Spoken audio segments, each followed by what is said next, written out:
Good morning students. आज की class में हम करने जा रहे हैं ऊन का श्रेणीकरण। यानी आपको पहले भी बताया था कि ऊन है वो हमें ऊन की जो वैरायटी है वो बहुत सारी होती है।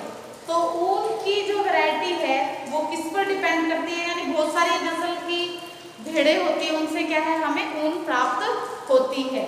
और जो ऊन है उसकी क्वालिटी है वो किस पर डिपेंड करती है, वो वहाँ की जलवायु, भेड़ों की नस्ल, उनके खान पान और उनके स्वास्थ्य पर डिपेंड करती है। जैसे कि क्या है, ठंडे प्रदेशों में या ऊंचे एरिया में, हिली एरिया है, पहाड़ी एरिया है, वहाँ पर जो भेड़ें पाली जाती हैं, तो वहाँ का जो, क्योंकि वो ठंडे प्रदेशों में होती है, एनवायरनमेंट ठंडा होता है, तो उनसे जो ऊन प्राप्त होती है वो क्या होती है, चमकदार होती है, कोमल होती है, मुलायम होती है, रेशे भी लंबे होते हैं और बिल्कुल सॉफ्ट होते हैं। तो उनसे जो फैब्रिक बनेगा वो भी क्या हो गया, वो भी अच्छी क्वालिटी का बनेगा। तो यानी जो ऊन है, वहाँ की जो ऊन है वो क्या होती है, अच्छी क्वालिटी की होती है।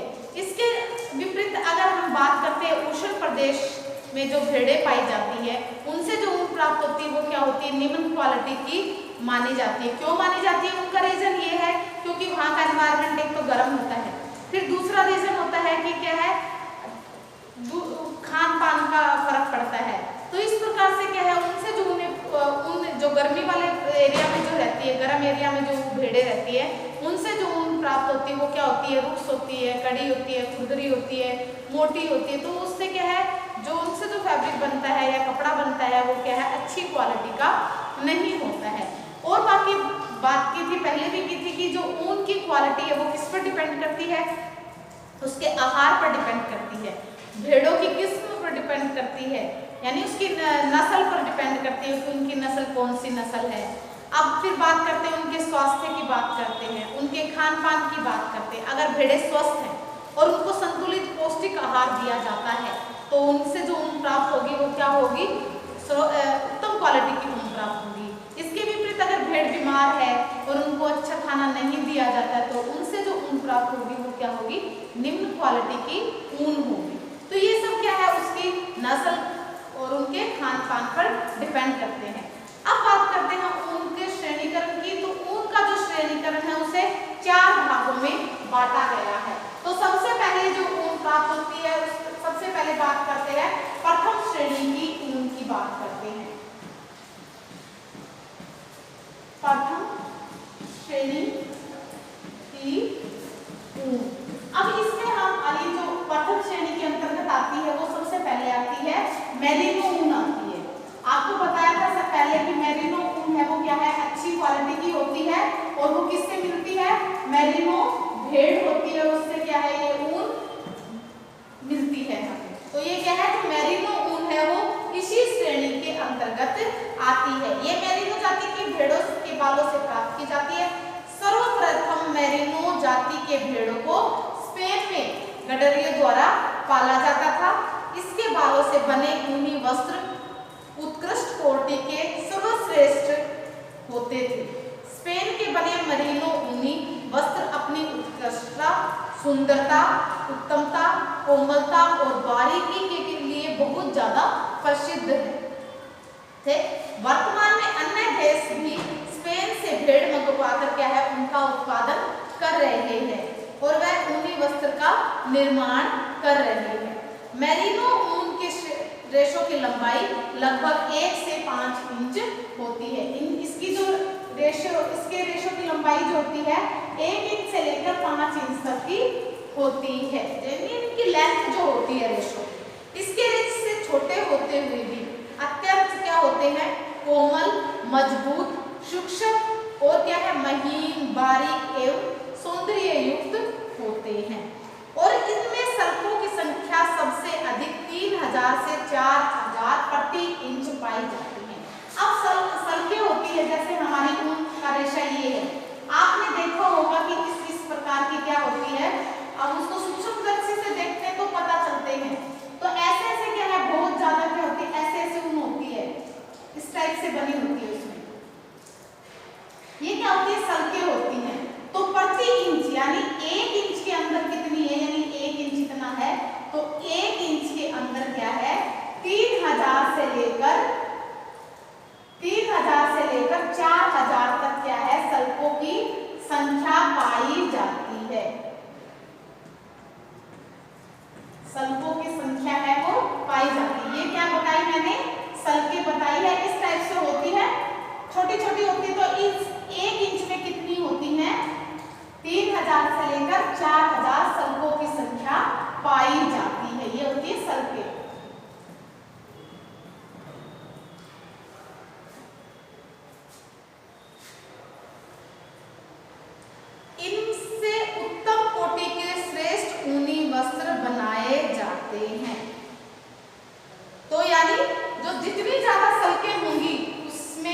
उतनी ही अच्छी क्वालिटी का क्या है फैब्रिक बनाया जाएगा। यानी 1 इंच में जितनी ज्यादा सल्कें पाई जाएंगी वो क्या है जो ऊन की जो क्वालिटी होगी उतनी ही ज्यादा क्या होगी अच्छी होगी।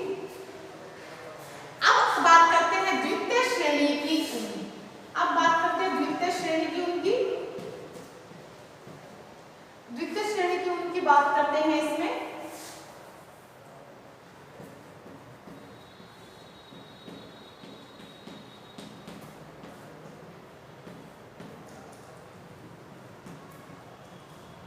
अब इसमें क्या द्वितीय श्रेणी की जो ऊन होती है क्लास 2 जो वूल होती है वो क्लास फर्स्ट थी क्लास 2 है।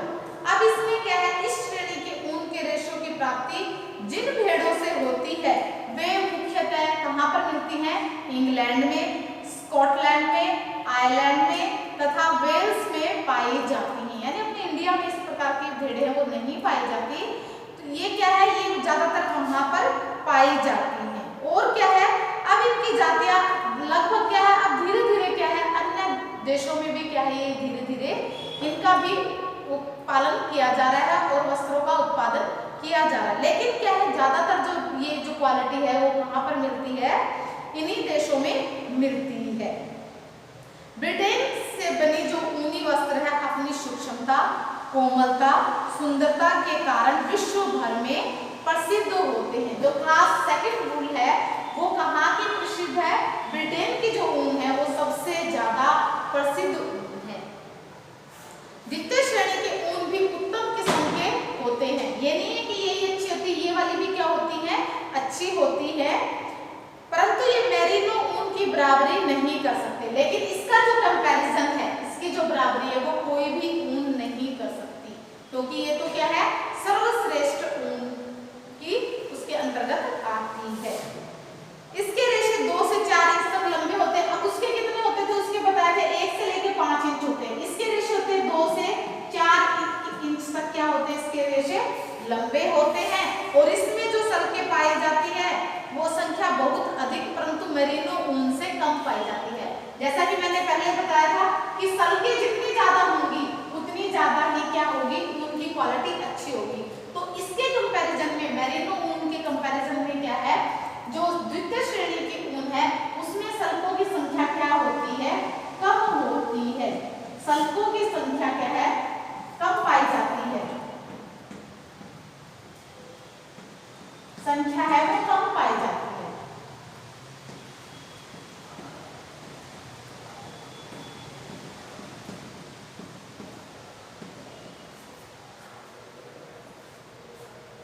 और इसके रेशे सूक्ष्म, चिकने और क्या है कोमल, बारीक एवं घुंघराले घुमाव लिए होते हैं। इनसे जर्सी, स्वेटर, फ्लोवर इत्यादि बनाए जाते हैं। अब बात करते हैं तृतीय श्रेणी की ऊन की बात करते हैं। तृतीय श्रेणी की ऊन की बात करते हैं।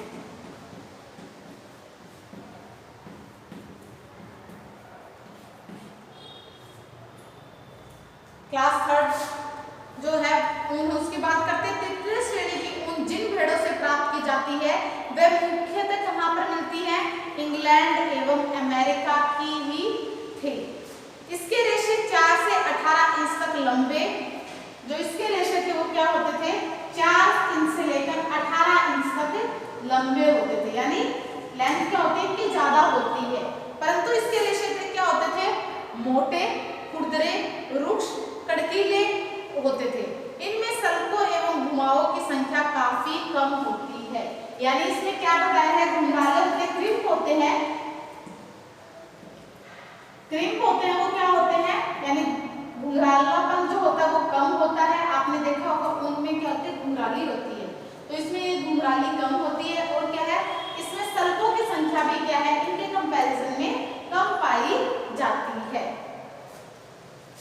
इनमें क्या है प्रत्यास्था, कोमलता, लचीलापन एवं प्रतिस्पंदता का भी अभाव होता है। यानी रेजिलेंसी, इलास्टिसिटी, फ्लेक्सिबिलिटी इन सब का क्या होता है इनमें अभाव होता है। यानी ये गुण इनमें कम देखने को मिलता है। अतः इनसे वस्त्र बनाना थोड़ा सा कठिन होता है। आपको पहले भी फैब्रिक में यानी जिस रेशे में क्या होती है, इलास्टिसिटी, फ्लेक्सिबिलिटी यानी प्रत्यास्था, प्रतिस्पंदता का गुण होता है, उससे फैब्रिक बनाना क्या होता है, इजी होता है। अदरवाइज क्या है, जो गुण जिनमें इन चीजों का अभाव होता है, जिनमें इन क्वालिटीज का अभाव होता है, उनसे जो रेशे बनते हैं उनसे फैब्रिक बनाना क्या होता है, थोड़ा मुश्किल होता है। और इनसे जो वस्त्र बनते हैं वो क्या है, निम्न क्वालिटी के वस्त्र बनाए जाते हैं। इस गुण के अभाव के कारण क्या है, पहनने लायक कपड़े नहीं बनाए जाते और क्या है, इनसे कंबल, दरिया आदि बनाए जाते हैं। अब बात करते हैं चतुर्थ श्रेणी की ऊन की बात करते हैं।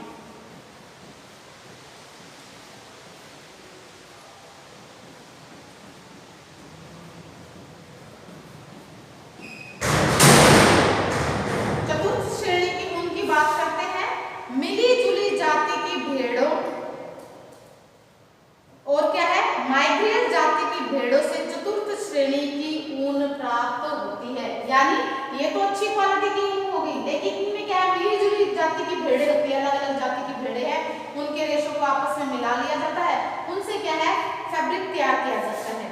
तो क्या है, इनकी रेशों की लंबाई क्या होती है, 1 से 16 इंच तक की होती है। इनकी रेशों की लंबाई क्या होती है, 1 से 16 इंच तक की इनकी रेशों की लंबाई होती है। रेशे कड़े, चिकने, बालों के समान अधिकतर चमकीले होते हैं। रेशों में सल्कों एवं घुमावों की संख्या अत्यंत कम ही होती है। इनमें पर्याप्त मजबूती, लचीलापन, प्रतिस्पंदता, सिकुड़ प्रतिरोधकता एवं प्रत्यास्था का भी क्या होता है, सख्त अभाव होता है।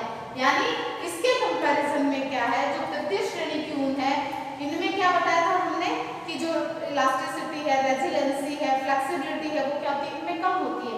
लेकिन इसके कंपैरिजन में क्या है, इनकी संख्या क्या होती है, इसमें क्या है, बिल्कुल ही क्या है, इसका अभाव होता है, इन क्वालिटीज का अभाव होता है। और इसमें जो सल्कों की संख्या है वो 1-2 के बराबर ही पाई जाती है, यानी ज्यादा सल्कें नहीं होती हैं इनमें। अतः इनसे क्या बनते हैं, निम्न स्तर के ऊनी वस्त्र, बिल्कुल लो क्वालिटी के क्या है, वस्त्र बनते हैं। और बाकी क्या है, इनसे दरिया, गलीचे, कालीन इत्यादि क्या है, बनाए जाते हैं। अब बात करते हैं ऊनी वस्त्रों के प्रकार। ये तो था हमारे ऊनी रेशों का श्रेणीकरण था। तो हमने बताया ऊनी रेशों का श्रेणीकरण है वो कितने भागों में बांटा गया है, प्रथम श्रेणी की ऊन, द्वितीय श्रेणी की ऊन, तृतीय और चतुर्थ श्रेणी, यानी 4 भागों में इसको बांटा गया है। प्रथम श्रेणी की ऊन के अंतर्गत कौन सी ऊन आती है, मेरिनो भेड़ से जो ऊन प्राप्त होती है, यानी मेरिनो ऊन जो प्राप्त होती है वो इसके अंतर्गत आती है। हमने बताया इसके अंदर के इनकी जो रेशों की लंबाई होती है वो कितनी होती है, 1 से 5 इंच तक इनकी रेशों की लंबाई होती है। और बताया कि सल्कें क्या होती है और सल्कों की संख्या कितनी होती है। जो मेरिनो जाति की ऊन है उसमें क्या है, सल्कों की संख्या सर्वाधिक होती है, कितनी होती है, 3 से 4000 तक, 1 इंच पर इंच क्या है, 3000 से लेकर 4000 सल्कों की संख्या होती है। इसी गुण के कारण क्या है, इनकी जो इनसे जो फैब्रिक बनते हैं वो बहुत ज्यादा अच्छे होते हैं, सर्वोत्तम क्वालिटी के क्या है, वस्त्र बनाए जाते हैं। अब बात करते हैं द्वितीय श्रेणी की ऊन। इसके कंपैरिजन में क्या होती है, थोड़ी सी लो क्वालिटी की होते हैं, परंतु क्या है, इनकी जो रेशो की लंबाई क्या होती है, 2 से 4 इंच होती है। सल्कों की संख्या भी क्या है, इनके कंपैरिजन में क्या है, कम होती है। ठीक है, अब इनसे क्या जो लो क्वालिटीज के जो फैब्रिक होते हैं वो बनाए जाते हैं, उन्हीं वस्त्र तैयार किए जाते हैं। अब बात की थी हमने तृतीय श्रेणी की ऊन। तृतीय श्रेणी की ऊन थी वो क्या थी, इनमें क्रिम्प होते हैं, वो क्या होते हैं, कम होते हैं। सल्कों की संख्या भी क्या होती है, कम होती है, परंतु रेशो की लंबाई क्या होती है, 4 से 18 इंच तक इनमें रेशो की लंबाई होती है। इनके जो रेशे होते हैं, कड़े, वृक्ष, कड़कीले इत्यादि इस प्रकार के पाए जाते हैं, इसलिए इनसे भी क्या है, सस्ते वस्त्र बनाए जाते हैं। फिर हमने बात की थी चतुर्थ श्रेणी की ऊन। इसके रेशो की लंबाई क्या होती है, 1 से 16 इंच तक की होती है। और इसमें क्या है, जो क्रिम्प सल्कें होती हैं वो ना के बराबर यानी 1 या 2 ही पाई जाती है पर इंच में। लेकिन इनसे क्या है, इनमें क्या है, इलास्टिसिटी, रेजिलेंसी और फ्लेक्सिबिलिटी का बिल्कुल अभाव होता है। तो इसके कारण क्या है, इनसे कपड़े बनाना थोड़ा मुश्किल होता है।